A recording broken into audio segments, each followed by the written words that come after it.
she had her hands full with me, and she understood. Well, she tried to make me understand, we can't have a dog and you being doctored all the time. I told her, I said, we need a dog. Vivian says, well, when Dr. Ben Orr prescribes you a dog, we'll get a dog. Well, the next day, I happened to be in the operating room with Dr. Ben Orr when she was going to do an EGD on me. And I called her over to the table and I said, I need a prescription before y'all put me to sleep. She said, prescription for what? I said, a puppy. Boom, right off. She said, what breed? She didn't ask why or anything else, just what breed.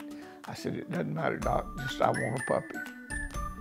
And I heard her tell the nurse, give me my prescription pad, and I went off to sleep. After the procedure, and I looked at her, I said, I heard that your husband wants a puppy. And she rolled her eyes, and then I said, well, gave her the prescription, and she just started laughing hysterically. And she's like, oh, Russ.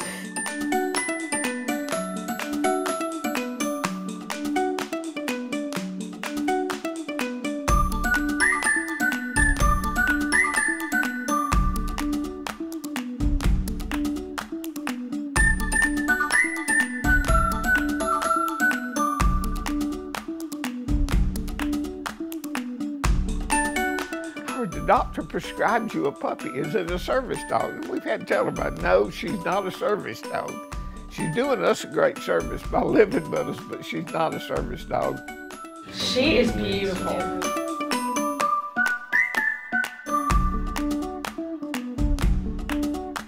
What do you call the puppy? Ben Orr, Snickerdoodle Stowe. I love it. Well, what do you call it regular? Stowe. Stowe, okay. And there's a lot of no Stowe, no Stowe.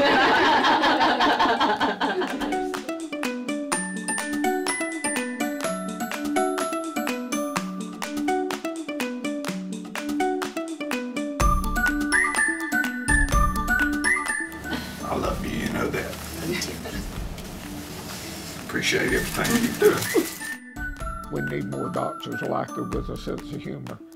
This is what our patients need to see, is just that there's life after being diagnosed with cancer, that you can have happiness, and also the staff to realize that what we're all doing is not for naught, that we're making a difference.